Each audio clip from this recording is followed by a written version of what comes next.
Patrick bonded out. That's the update people rush to turn into a conclusion, and it shouldn't be.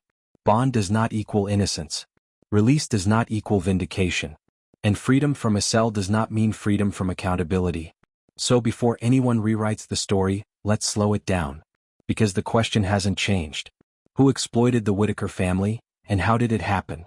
I want to say this clearly because clarity matters more than loyalty. I was wrong about Patrick Rourke. Not because it's trendy to say that. Not because public opinion shifted. Because facts did. And changing your mind when new information appears isn't weakness.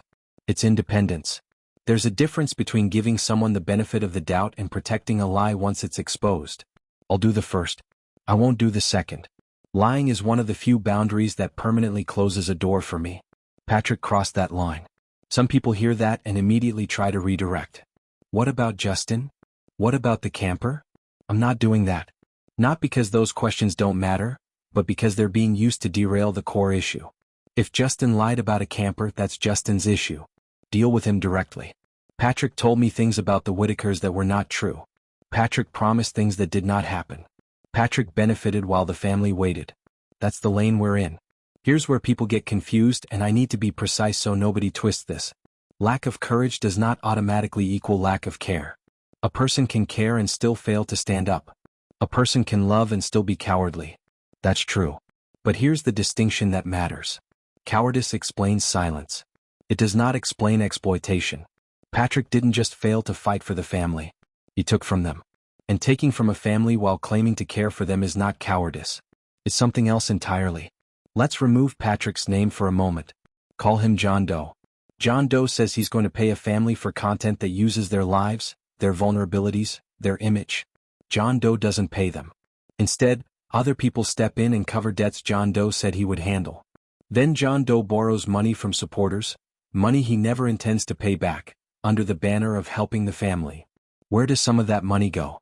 To John Doe. Not to the family. That's not confusion. That's not delay. That's not miscommunication. That's misrepresentation. Now layer this on top of what's come out since. There are allegations, now supported by multiple accounts, that before money entered the picture, Patrick was not a benevolent figure in the Whittakers' lives.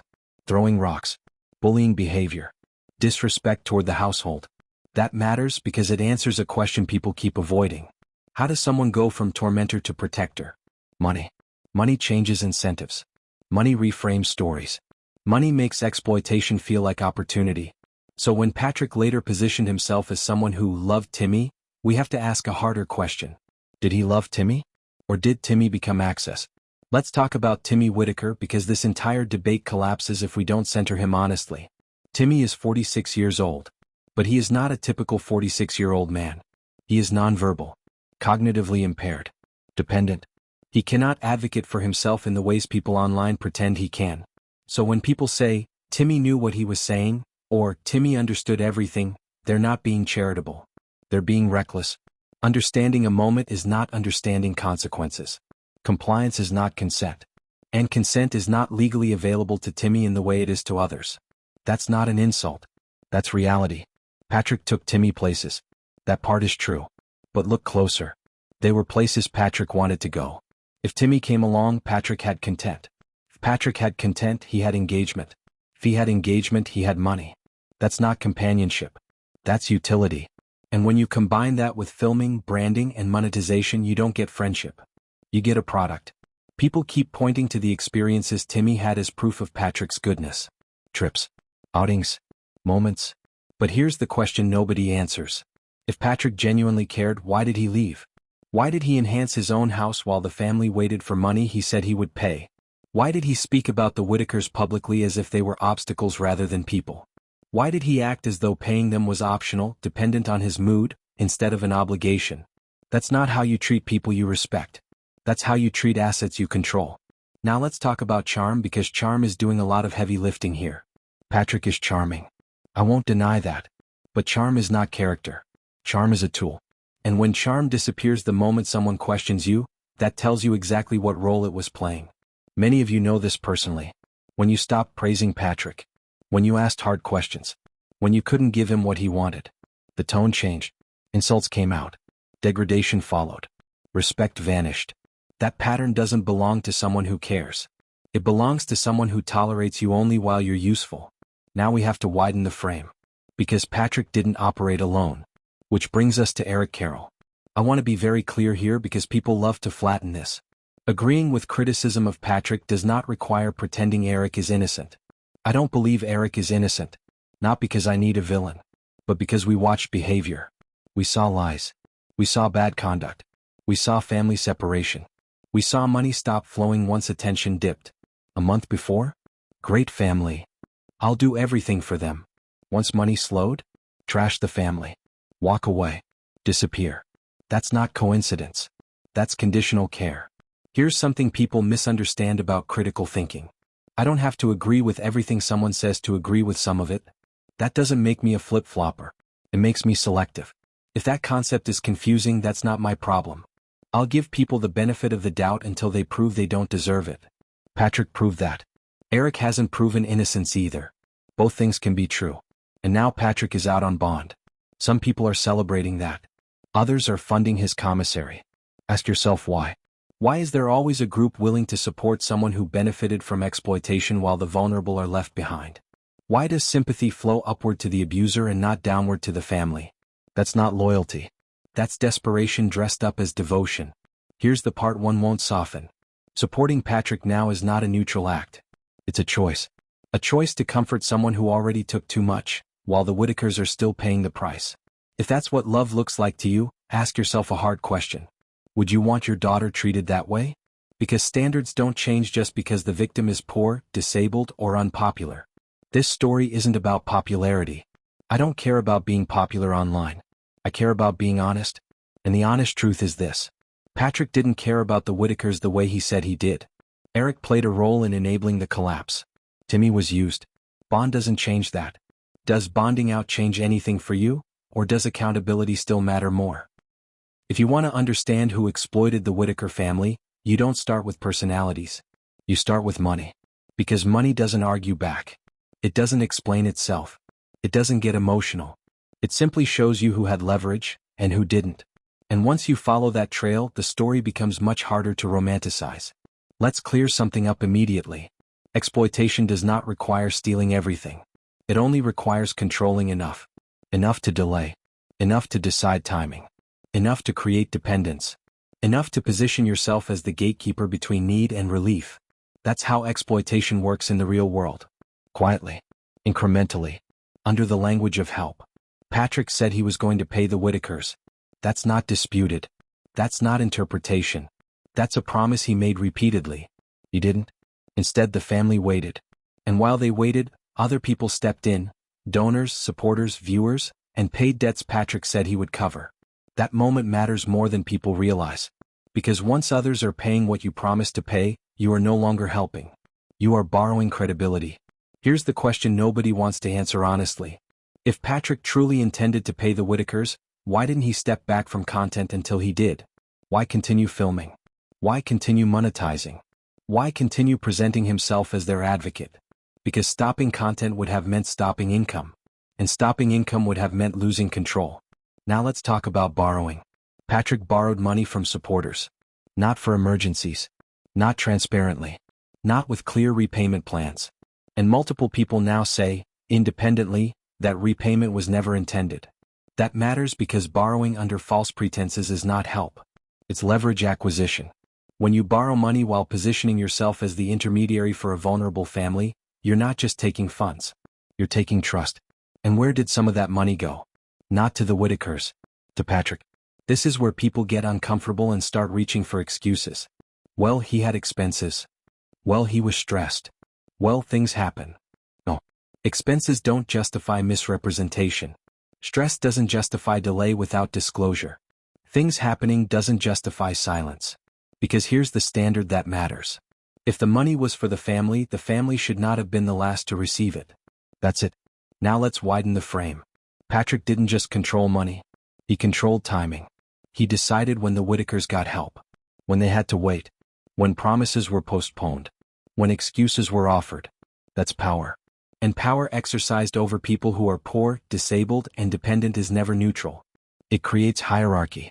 Let's talk about content again because money and content are inseparable here. The Whittakers were not just beneficiaries. They were the product. Their lives, their hardships, their vulnerability. That content drove engagement. Engagement drove donations. Donations flowed through intermediaries. And the family? They waited. That's not charity. That's extraction. Now add Eric Carroll back into the picture. Because Patrick did not manage this environment alone. When people say, Eric denies guilt, they're again answering the wrong question. The question isn't guilt. The question is function. Who helped maintain the system once money started slowing? Who helped manage perception? Who helped distance the family when they became inconvenient?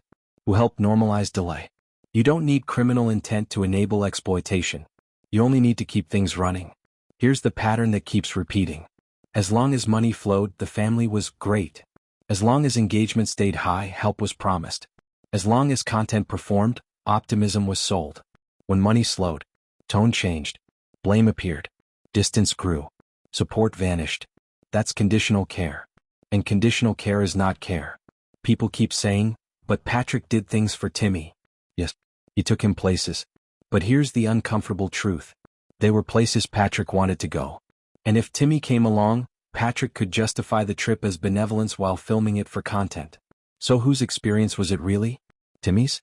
Or Patrick's, subsidized by Timmy's presence? Let's talk about the couch.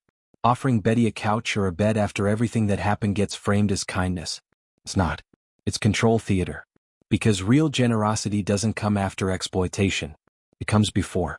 Real generosity doesn't wait until public scrutiny grows. It doesn't come with strings. It doesn't require patience from the person owed. It doesn't say, I'll pay you when I feel like it.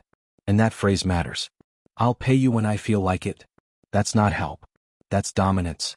It communicates one thing very clearly. You don't decide when you're compensated. I do. And when the people on the receiving end are already powerless, that imbalance becomes exploitation. Now let's address the argument that Patrick was being controlled at some point. Even if that were true, and there's no verified proof, it wouldn't absolve him. Because if your hands are tied, you don't lie about it. You don't posture. You don't trash the family. You don't pretend you're in control when you're not. You say, I can't do this right now. Honesty is the bare minimum. Patrick didn't offer that. He offered bravado. And bravado is often what people reach for when they've lost control but don't want others to know. Let's be very clear about something. Nobody forced Patrick to keep filming. Nobody forced him to keep promising. Nobody forced him to keep taking. Those were choices. And choices have consequences. Now let's talk about the supporters still sending him money. Commissary. Defense funds. Moral support. Ask yourself something honestly. Why does sympathy so often flow toward the person who already benefited, instead of toward the people who were left behind? Why is there always money for the exploiter but not for the exploited? That's not coincidence. That's culture. And it's a culture that rewards charm over accountability. This is why bonding out doesn't change anything. Because the harm didn't happen in a cell. It happened in a system.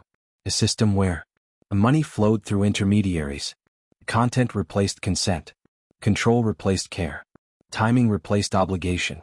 Patrick was part of that system. Eric helped maintain it. And Timmy was trapped inside it. So when people ask, who exploited the Whittaker family? The honest answer is not a single name. It's a structure. A structure that allowed money to outrun ethics. That allowed content to outrun consent. That allowed control to masquerade as care. If both Patrick and Eric played roles, why did so many people defend them for so long? And what does that say about how exploitation hides in plain sight? Because understanding that is the only way to stop this from happening again. Is controlling money the same as helping, or is it the first step toward exploitation? If this story were simple, it would have collapsed a long time ago. It didn't. Because exploitation rarely survives on secrecy alone. It survives on belief. Belief that someone means well. Belief that intentions matter more than outcomes. Belief that questioning help is cruelty. And that belief system protected both Patrick Rourke and Eric Carroll far longer than the Whittaker family was protected. That's the part we have to face now. The comfort of a simple story. People don't defend exploitation because they love harm. They defend it because they love simple stories. A story where someone stepped in, someone helped, something good happened, and you got to be part of it. Once you accept that story, anything that threatens it feels like an attack, not on the facts but on you. Because if the story is wrong, then supporting it wasn't neutral. Mattered. And that realization hurts. The savior narrative is powerful for a reason. Patrick was framed, and often framed himself, as someone who saw the Whittakers when others didn't. That matters psychologically. People are drawn to savior narratives because they resolve discomfort. Instead of sitting with systemic neglect, you get to believe. One person fixed it. One person cared. One person stepped up. That narrative is emotionally satisfying. It's also dangerous. Because savior stories don't require accountability. They require gratitude. And gratitude silences questions. Why questions felt like attacks. When people raised concerns about money, consent, filming, delays, the reaction wasn't curiosity. It was hostility. Why? Because those questions threatened the emotional investment people had already made. If Patrick wasn't helping then, the donations might have been misused. Trust might have been misplaced. Criticism might have been justified. And that's a lot to absorb. So instead of reassessing the structure, people defended it. The role of proximity and familiarity. Another reason this lasted so long is familiarity bias. People felt like they knew Patrick because they saw him often. They felt like they knew Eric because he spoke confidently. Visibility creates perceived trust. But visibility is not verification. In fact, high visibility often replaces verification, because people assume scrutiny has already happened. It hadn't. How Eric Carroll fit into the defense. This is where Eric Carroll becomes central to understanding the defense, not legally but structurally. Eric was often positioned as the reasonable one, the organizer, the explainer, the buffer. That role matters. Because when someone plays translator between a vulnerable family and the public, they control the narrative. They decide what gets explained, what gets dismissed, what gets delayed, what gets reframed. And when people trust the translator, they stop asking the family. That's how voices disappear without being silenced directly. They needed someone, the most misused justification. One phrase shows up again and again. They needed someone. That statement carries an assumption that any intervention is better than none. But when vulnerable adults are involved, that assumption is false. Unregulated help can be worse than no help at all. Because it blocks proper oversight, creates dependency, concentrates power. It discourages outside intervention. Once a system forms, outsiders assume it's handled. And that assumption leaves families trapped. Why Timmy's silence made this easier. This is the part nobody wants to say out loud. Timmy Whittaker couldn't object. He couldn't complain publicly. He couldn't correct the narrative.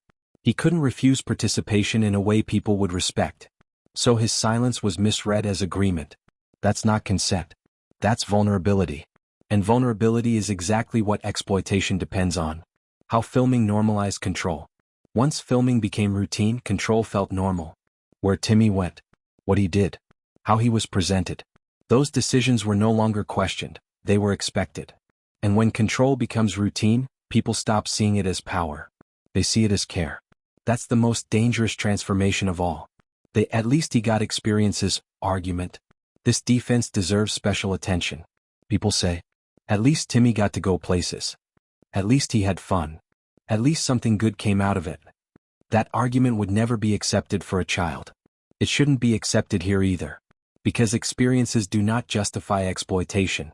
Taking someone places while controlling their image, money, and access is not generosity. It's transactional. Why bonding out reignited the defense? When Patrick bonded out, it gave defenders something familiar to grab onto. Relief. Hope. Vindication fantasies. People want resolution, even false resolution, more than uncertainty. So they read bond as proof, as momentum, as validation. It wasn't. It was procedure.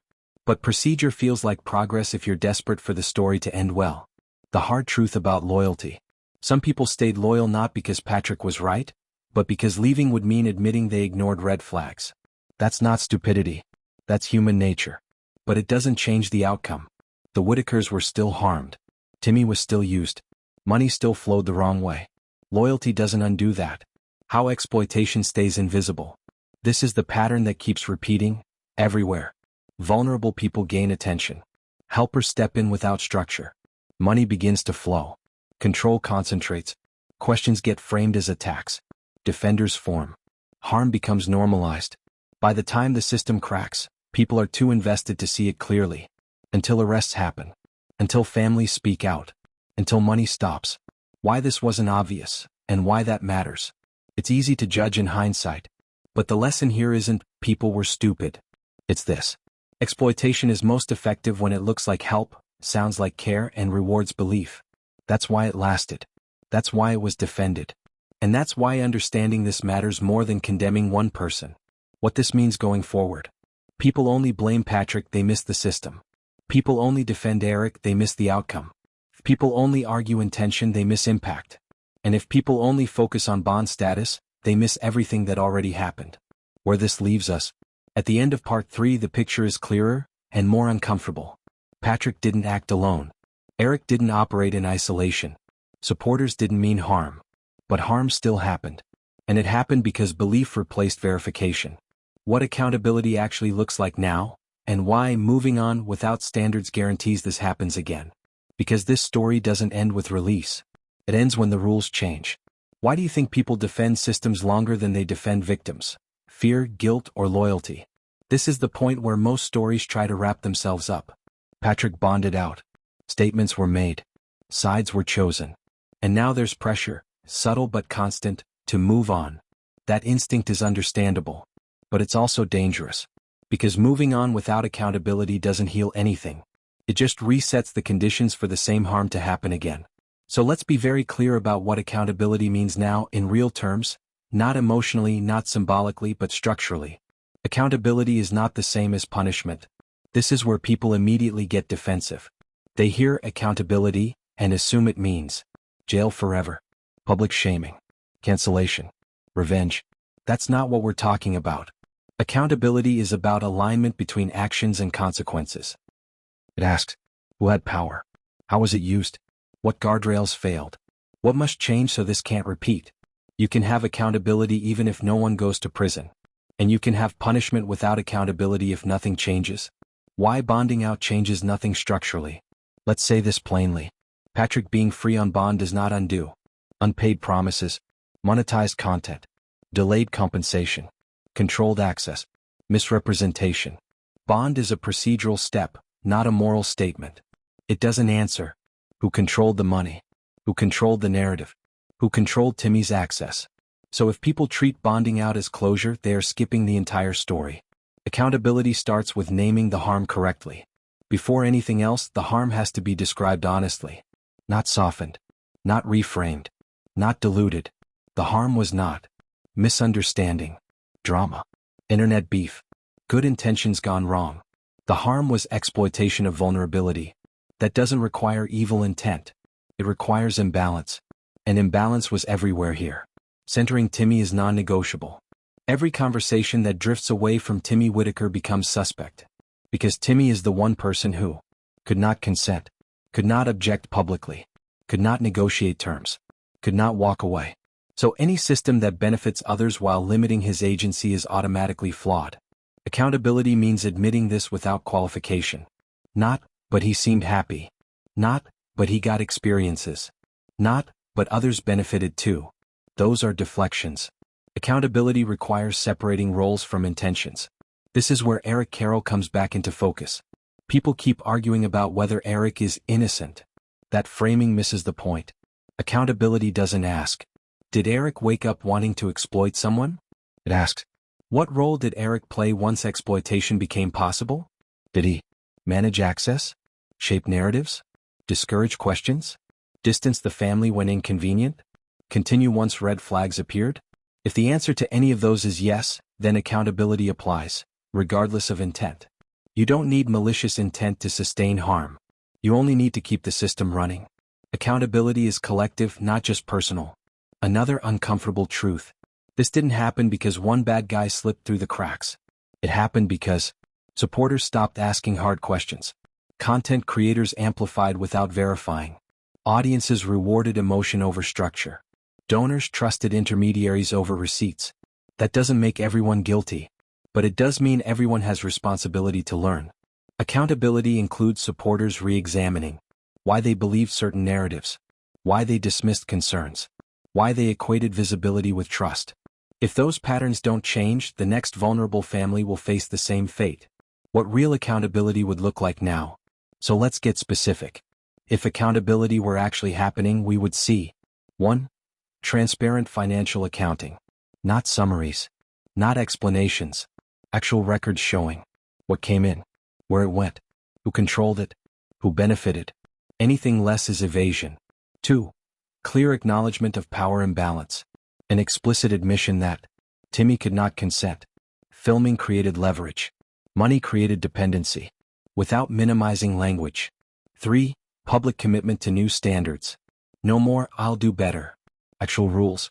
No filming vulnerable adults. No private donation routing. No exclusive access. No intermediaries without oversight. 4. Space for the family's voice. Not filtered. Not translated. Not curated. If the family chooses silence, that should be respected. But their voice should never be replaced. Why everyone makes mistakes isn't enough. People often reach for forgiveness language too early. Everyone makes mistakes. We all learn. Let's move forward. Those phrases sound mature. But when used prematurely, they become tools to avoid responsibility. Mistakes can be forgiven after accountability. Learning happens after harm is acknowledged. Skipping those steps guarantees repetition.